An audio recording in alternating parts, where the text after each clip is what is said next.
ఆది బ్లౌజ్ని తీసుకొని బ్లౌజ్ అనేది కట్ చేసేటప్పుడు ముఖ్యంగా ఆది బ్లౌజ్ యొక్క పొడవు మరియు వెడల్పు అనేది తీసుకోవాలి.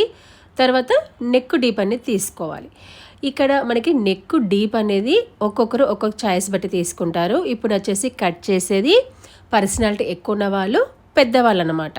అంటే ఇది వచ్చేసి 44 సైజు 50+ అనమాట ఏజ్ వచ్చేసి.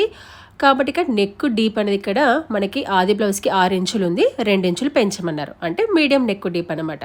సో మనకి ఎంతగా ఆది బ్లౌజ్ ఇచ్చినా కూడా మళ్ళీ మార్పులు చేర్పులు చెప్తూ ఉంటారు.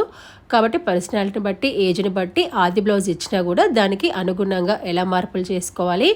హ్యాండ్కి కూడా 2 వైపులా జాయింట్ ఈ విధంగా వేసుకోవాలి. ఇది 44 సైజు కాబట్టి బ్లౌజ్ యొక్క ఫ్రంట్ పార్ట్ కూడా నాకు ఇక్కడ జాయింట్ అనేది పడింది. ఆ జాయింట్ అనేది ఎక్కడ వచ్చేలో చూసుకోవాలో కూడా స్టెప్ బై స్టెప్ చాలా క్లియర్గా చెప్పాను లాంగ్ వీడియోలో. స్క్రీన్ పైన లాంగ్ వీడియో లింక్ అనేది ఉంది, అది ఓపెన్ చేయగానే డైరెక్ట్గా లాంగ్ వీడియోని ఓపెన్ అవుతుంది. ఇక్కడ పర్సనాలిటీని బట్టి, ఏజ్ని బట్టి బ్లౌజ్ని ఏ విధంగా కట్ చేయాలో స్టెప్ బై స్టెప్ చాలా క్లియర్గా చెప్పాను. ఒకసారి చూడండి.